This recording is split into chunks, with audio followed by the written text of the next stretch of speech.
elección, pero como estos hay muchos. El primer caso es el de la Unión Cívica Radical. Son los puntos verdes en aquel mapa. En muchos distritos fue sola. En otros distritos fue como Udeso sin Unión Celeste y Blanca de Narváez. En los distritos donde está con la flecha azul fue con Udeso con Unión Celeste y Blanca de Narváez.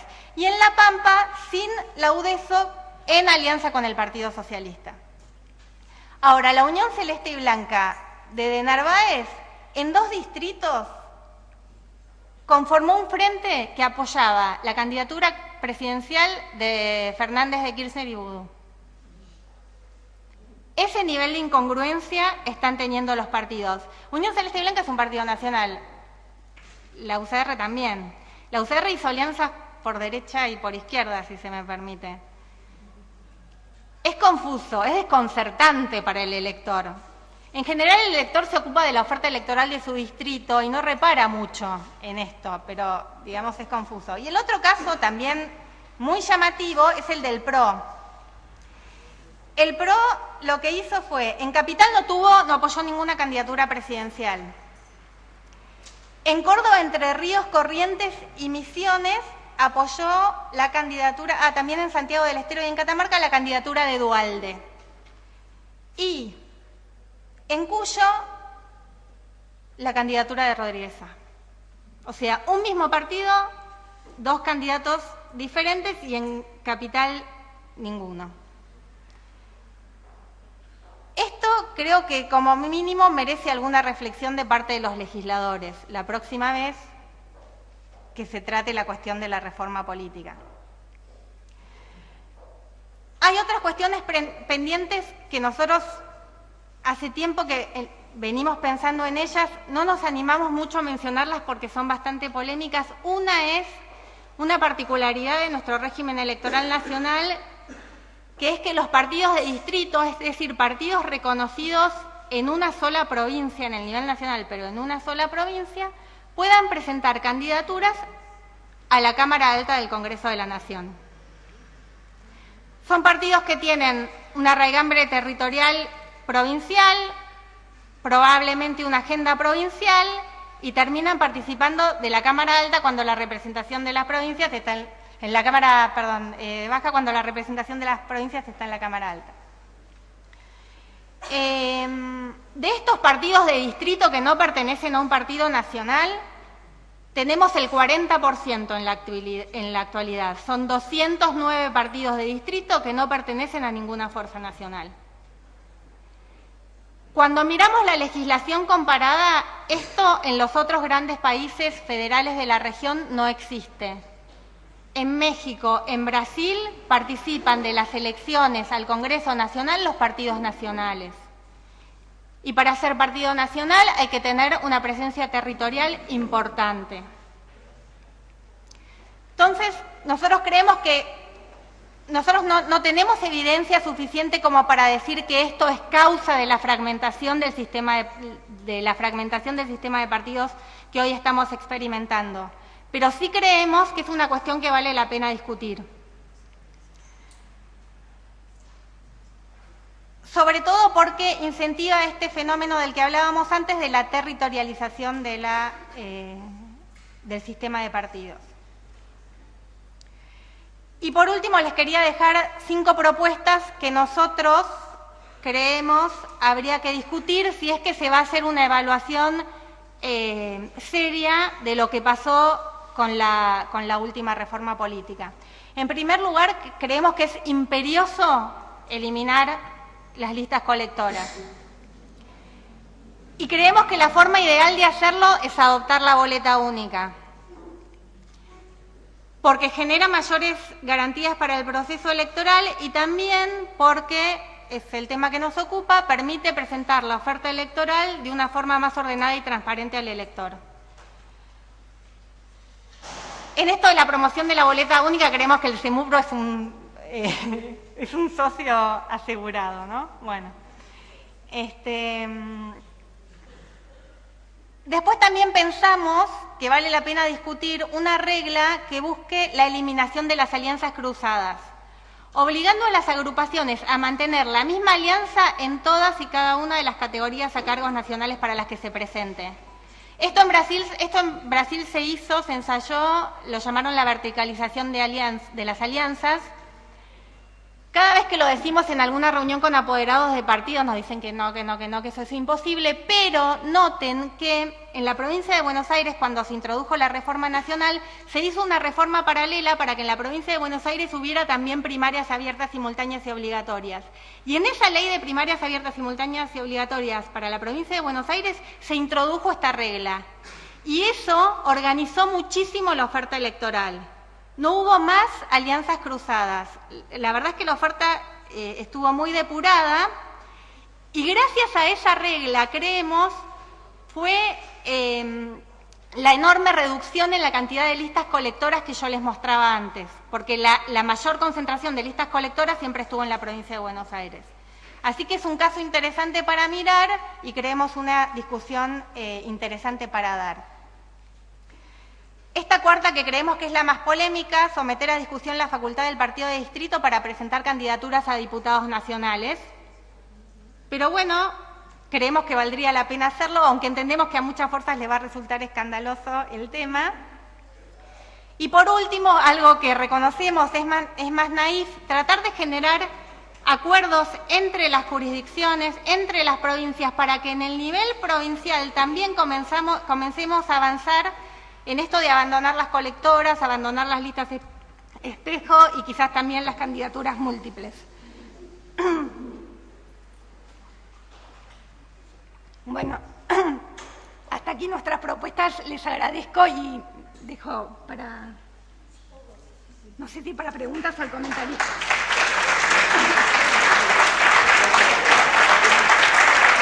Quédate con lo justo. Sí. Bueno, yo soy Mauricio Marona, periodista del diario La Capital. Me voy a limitar a tratar de poner ejemplos prácticos y dar mi opinión sobre las cuestiones que ella ha volcado desde el campo más técnico. Lo primero que me viene decir es que a nivel nacional, y siempre comparado con una instancia propia que tenemos en Santa Fe, que fue magnífica a mi criterio, como el caso de la boleta única y de las primarias nacionales sirvieron de muy poco. Si nos ponemos a pensar que solamente en el campo de la oposición, se puede decir de la centroizquierda, las primarias no solo no lograron hacer una competencia entre partidos, sino que abrieron el mapa entre radicales, socialistas, coalición cívica, el partido de Pino Solanas y algún otro que se me escapa. Tenemos allí una magnífica oportunidad que se perdió para utilizar concretamente y puntualmente las primarias y para que desde esa competencia primaria salga un candidato fortalecido y en condiciones, si se quiere, hasta mediáticas, potenciadas para competir, en este caso con Cristina Fernández. Pasó lo propio en el terreno del justicialismo disidente, del peronismo federal, donde amagaron con hacer una interna, ¿no? Iba a ser el único sector que iba a tener una interna, que iba a utilizar las internas abiertas, obligatorias y simultáneas, con Duhalde y Rodríguez A, que terminó en una cosa bastante farisea. Ustedes recuerdan que hacían competencias por provincias y que por las denuncias, por las acusaciones entre dos protagonistas de un mismo espacio, se dejaron de lado. Hubo denuncias de fraude hasta en la competencia de Duhalde con Rodríguez A. Imagínense lo que hubiese pasado en un nivel, en un estadio muy superior. Entonces yo creo que a nivel nacional fue un fracaso la implementación de las primarias, es lo que yo considero, en contraposición a lo que sucedió en la provincia de Santa Fe. En Santa Fe se dio una competencia muy, muy amplia, muy abarcativa en el Frente Progresista, se dio en el Partido Justicialista, y eso hizo, yo la escuchaba a ella decir una cosa que en Santa Fe sucedió y que yo lo viví particularmente desde el periodismo. La primaria fue un adelanto de la general y tuvo para los políticos, para los candidatos y para los periodistas mucha más expectativa que la elección general. Es decir, si ustedes supieran la diferencia de, no sé, de cantidad de material que teníamos en la redacción para publicar sobre los candidatos, sobre las actividades, las fotos, las gacetillas, bueno, lo que les ocurra, la proporción fue amplísima, fue mucho más, incluso adrenalínica, en la instancia de las primarias que en la instancia de la elección general. La elección general fue un resultado hasta casi cantado en algunos, por ejemplo en la ciudad de Rosario, que después de los resultados y de la fuerte competitividad que tuvo la elección, por ejemplo, Fein-Boazo o Caballero-Giuliano, hizo que, de acuerdo a los resultados de esa elección primaria, ya uno supiese qué iba a pasar en la general. A nivel provincial salió potenciado Bonfatti, que era un candidato desconocido al inicio de las campañas, con un 6% de intención de voto. Esa interna con Barletta, con Giustiniani, que estaba en el caso de Giustiniani un poco más instalado, hizo que Bonfatti saliera muy fortalecido de esa elección primaria. A mí me parece que la primaria funcionó hasta en exceso en la provincia de Santa Fe. No sé si eso tal vez sea un oxímoron, pero fue así. El diseño se lo suele comparar, pero el diseño de las primarias en Santa Fe es distinto al de las primarias nacionales, ¿no? Hay una diferencia que parece pequeña, pero es fundamental, que es que la autoridad, digamos, de aplicación en primera instancia en la primaria santafesina son las autoridades electorales provinciales, el Tribunal Electoral, mientras que en la ley nacional son las juntas electorales de los partidos. Y esto generó muchísima conflictividad y genera inequidad porque obviamente a la Junta Electoral, en el momento inicial de la primaria, la Junta Electoral del partido la controla la conducción y las líneas de oposición difícilmente, bueno, recurrentemente les encontraban alguna objeción para oficializarle las listas de precandidatos, ¿no? Entonces, en eso me parece que eso también de las primarias, no hay mucho para decir sobre las primarias nacionales, no hablé mucho, pero también es un mecanismo que habría de mantenerlo, habría que revisarlo, ¿no? Después otra cuestión que a mí me parece que merece una aclaración es cuando se dice que las primarias van a permitir la reducción de la oferta electoral. A mí me parece que no es tan así, que depende también de su utilización. ¿Por qué? Porque muchos candidatos que no tuvieron una buena performance en las primarias anteriores, ahora lo resuelven diciendo, en la próxima voy por afuera. El candidato perdidoso de una interna en la provincia, y puede ocurrir esto a nivel nacional, digo puede ocurrir porque de hecho la primaria nacional no funciona como tal, vio que no tuvo resultados, en la próxima va por afuera, y al ir tantos candidatos por afuera me parece que esa pretensión de reducir la oferta electoral puede quedar trunca. Veremos qué pasa en 2012 y qué pasa en 2015, pero creo que va por allí la cosa. Y respecto a los partidos distritales, o a las listas distritales, no partidos distritales, en Santa Fe hay listas distritales, ocurre lo mismo. El dirigente, el fulano que se quedó afuera de una lista de los partidos, dice, bueno, no hay problema, hago una distrital. También es una cuestión que me parece, en algún momento, en este caso en Santa Fe, debería merecer una corrección. Partiendo de la base de que, yo me acuerdo siempre lo que decía una periodista alemana en unos seminarios que hacía la contra de esta fundación, que era la de Nauer, que decía, los argentinos viven pidiendo reglas para todo, normas para todo, prohibiciones para todo, cuando lo mejor es que si un candidato promete mucho, no se lo vota porque promete mucho. Si gasta mucho, no se lo vota porque gasta mucho, y no tanto reglamentarismo. Pero bueno, eso es Alemania y esto es Argentina.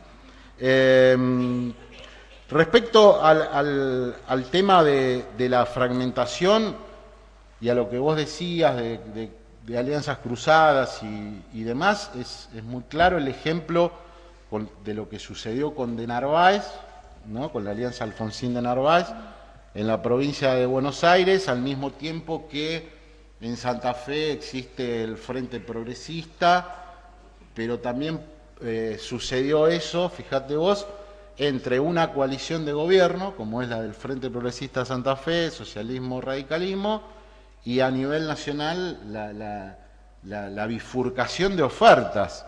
Imaginémonos, pongámonos en la cabeza del habitante de la provincia de Santa Fe, que tenía que votar hasta esa eventualidad, ¿no? de haber internalizado que en Santa Fe gobiernan socialistas y radicales, pero que en una interna abierta nacional o en una elección general a presidente no solamente van separados, sino que uno va con de Narváez, el otro va con Margarita Stolbizer. Es decir, ahora digo, esto se puede reglamentar. Parece que son cuestiones de lugar común, de mejoramiento de las ofertas de cada partido, de racionalidad. No sé si esto entra dentro del terreno de la reglamentación.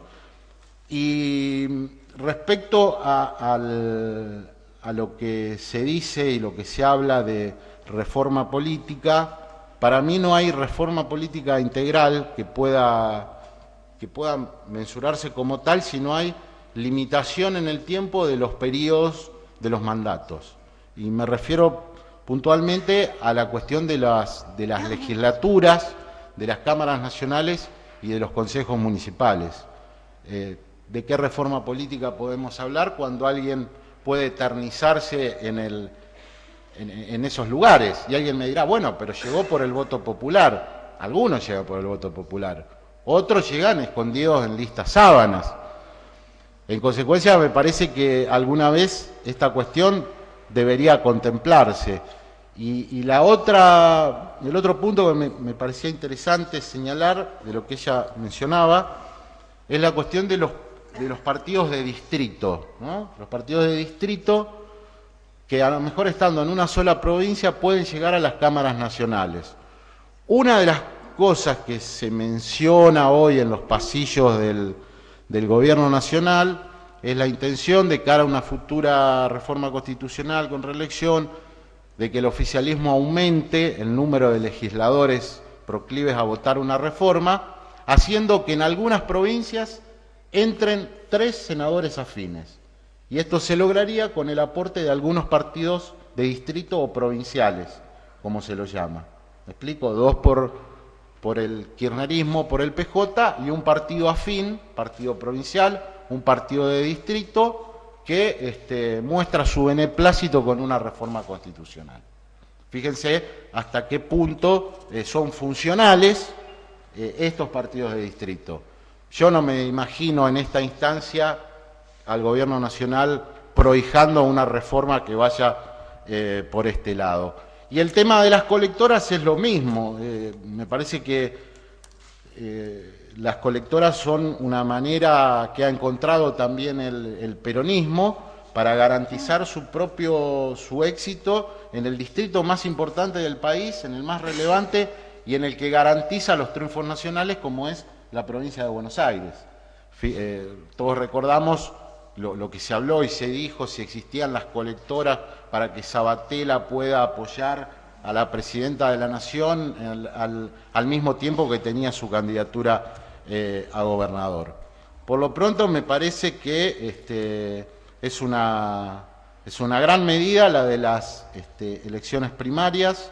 Creo que las reformas políticas se van implementando a medias. Creo que el tema del financiamiento es clave, pero también creo que es clave la autolimitación que pueda hacer cada fuerza política, más que lo que indique la ley, aunque la ley bienvenida sea en todos los casos. Y creo, y en este sentido lo quiero decir, que me parece que Santa Fe está al avanzado hoy por hoy de reformas políticas, en cuanto a reformas políticas comparadas con el resto de la provincia, que la boleta única ha sido un aporte muy importante, que también la derogación de la ley de lemas lo fue, que lo fue la reducción del número de integrantes de los consejos municipales de Rosario y Santa Fe. Creo que no es casual que no haya episodios de corrupción, escándalos, denuncias en los consejos, pero también esas medidas que se tomaron nacieron al calor de las cacerolas y de las crisis económicas, y que cuando la cosa empezó a funcionar casi con normalidad, hace muy poco tiempo, se decidió en la legislatura provincial dar casi marcha atrás con la disminución del número de concejales. Y en poco tiempo más vamos a tener el mismo número de concejales que tuvimos siempre. Después todo esto se disfraza y se dice que es para permitir que aparezcan, para darle posibilidades a los partidos chicos y demás. Con lo cual quiero decir que hay que estar atentos también al tema de la boleta única, porque hay sectores que por el efecto sorpresa no pudieron reaccionar a tiempo, pero que hoy por hoy no están nada conformes con lo que está sucediendo. Es todo. Gracias. La primera parte tiene que ver no solamente con un encuadramiento del tema general, es decir, el tema de la boleta única en un proceso de reforma política, sino también es una toma de posición. Me parece que cada uno habla desde un lugar y está bien que uno esto lo señale, lo describa. Desde este punto de vista voy a hacer algunas consideraciones sobre lo que creo que debe ser una reforma política y lo que ha sido o han sido algunas reformas en la Argentina. Bueno, María Regar me citó, por lo tanto no puedo hacer más que yo a su vez citarme a mí mismo, porque no tengo cita de cita. Pero esta idea de que la reforma política supone o aspira, a mi juicio, a aumentar la capacidad del ciudadano de participar autónomamente en el debate público y político, entendiendo al ciudadano como sujeto de decisiones en la democracia, supone admitir que el problema, como ya se dijo en el panel anterior, no es solamente un problema legal. Las reformas políticas son esencialmente un tema político, que después lo jurídico en todo caso lo expresa. Pero digamos, ya también se habló del 2001, digamos que efectivamente las reformas políticas electorales en la Argentina se dieron a partir de el año 2001, o varias reformas o intentos políticos, porque hubo además un consenso social, ciudadano, en términos de el que se vayan todos se expresaba en la necesidad de una reforma política y electoral. Y acá, a mi juicio, hubo un entrecruzamiento, una simplificación, y la opinión de muchos sectores, consultoras, economistas, comunicadores sociales, que en realidad, más que expresar una necesidad de un cambio, de una reforma política, lo que estaban a través de sus posiciones es tratar de quitarle a la política el sentido que debe tener. Y entonces el debate en los años posteriores al 2001 se centró en dos temas: el costo de la política y la ley y la boleta sábana.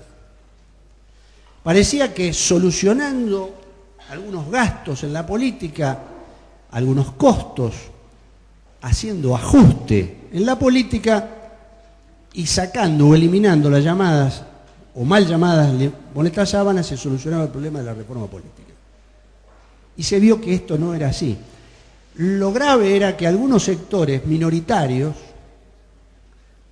también lo proponían, cuando a veces proponían cuestiones que los autoexcluían. Y algunos sectores políticos, en una especie de un torneo sobre ofertas demagógicas, a ver quién ajustaba más la política, hacían propuestas de reforma. Ejemplos. ¿Cómo bajar el costo de la política? El tema de la dieta era el tema preferido, el problema era la dieta. Por lo tanto, con lo cual esto es una falsedad, nadie se hace rico en la política por la dieta. O la existencia, discutir la unicameralidad o bicameralidad sobre la base del costo financiero, etc. El problema de la unicameralidad o bicameralidad hay que discutirlo, pero no desde el punto de vista costo financiero, que puede ser un elemento. En el 2001 el Ministerio del Interior en esa época señaló que algunas provincias como Formosa, Chaco y Corrientes tenían una sola cámara y gastaban más que Santa Fe, que tenía dos. Por lo tanto, el tema del costo o del financiamiento es relativo. Uno puede sostener la unicameralidad de donde hay que sostenerla. La representación política, el mejoramiento legislativo, la eficiencia en términos legislativos, pero no necesaria o únicamente desde el punto de vista del costo de la política. Y sobre la boleta sábana, acá voy a hacer alguna distinción con mi amigo Marona, que coincidía casi todo, salvo en este tema. En primer lugar, mal llamada boleta sábana, porque cuando se afirma sobre la boleta sábana se cree que se habla sobre la lista bloqueada y cerrada, que es la vertical. Por ahí se cuelan los que están abajo sobre los primeros. En realidad, la lista sábana es la horizontal, la que la categoría presidente o gobernador arrastra a las demás. La horizontal es la verdadera boleta sábana. La otra es una lista, como tenemos en todas las provincias o la nación, bloqueadas y cerradas. Es decir, no se puede modificar lo que los partidos o los frentes establecen. Ahora, circunscribir el problema de la boleta sábana como el problema de la reforma política también bastardea los problemas de fondo.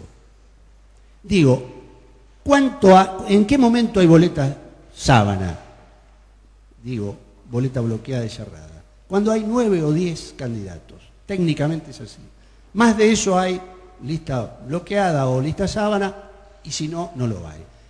La mayoría de las provincias argentinas no tiene ese problema. En el medio están Córdoba y Santa Fe. Por lo tanto, el problema se reduce mucho más. Santa Fe, los 28 legisladores, sí, es una lista bloqueada y cerrada amplia. ¿Y qué se proponía frente a las listas sábanas llamadas así? El sistema uninominal.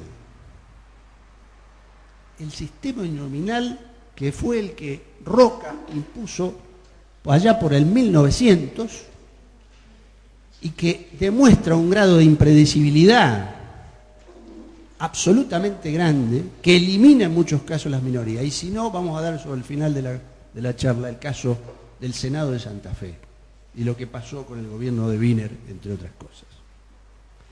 Yo lo que digo es que me parece que para hablar de unos presupuestos de una reforma política hay que empezar a hablar en serio sobre algunas preguntas que habría que responderse cuando queremos hablar de reformas. Uno, que parece que están de más, pero cuando lo analizamos no están de más. ¿Por qué queremos una reforma? Quiere decir, ¿cuáles son las razones, las causas que justifican una reforma? En segundo lugar, ¿para qué la reforma? Es decir, tener claro los objetivos que queremos para la reforma. Tercero, coherencia en la reforma, es decir, correspondencia entre los objetivos con lo que se propone. En cuarto lugar, y ahora voy a poner algunos ejemplos, en cuarto lugar, identificar los efectos positivos de una supuesta reforma, pero también identificar y prever los efectos no deseados, sus consecuencias no queridas. Y en quinto lugar, analizar el contexto dentro del cual se hacen las reformas políticas. Contexto histórico, geográfico, territorial, etc. Es muy fácil adoptar sistemas extranjeros, pero hay que adaptarlo a las realidades de cada uno de los lugares en donde la reforma se produce. Por lo tanto, en este sentido, y voy a avanzar, el ejemplo son las reformas electorales como parte de la reforma política. ¿Qué quiero decir? Normalmente, el politólogo alemán Nolen dice un sistema electoral es el que determina las reglas según las cuales el elector puede expresar sus preferencias políticas y sobre las cuales convierte los votos en bancas. Si usted me apura, en un sistema electoral en sentido estricto, quiere decir esto: la traducción de votos en bancas. De eso se trata. Entonces, cuando uno dice, bueno, elegimos el sistema uninominal, ¿por qué queremos el sistema uninominal? ¿Qué queremos corregir? ¿Qué ventajas tiene? Yo, al revés, diría, primero, para una reforma electoral dentro de una reforma política, tendremos que empezar por definir qué valores o principios creemos que hay que defender. En este caso, de una reforma electoral. Y segundo, un diseño que materialice esos valores. No al revés. No empezar diciendo yo quiero tal sistema. Entonces, si hablamos de reforma electoral, ¿cuáles son los grandes principios que en general la doctrina, los políticos, las reformas hablan de un sistema? Yo los he reducido, pero digamos, pluralismo político, proporcionalidad, publicidad y eficacia son 4 principios fundamentales de una reforma electoral, de un sistema electoral.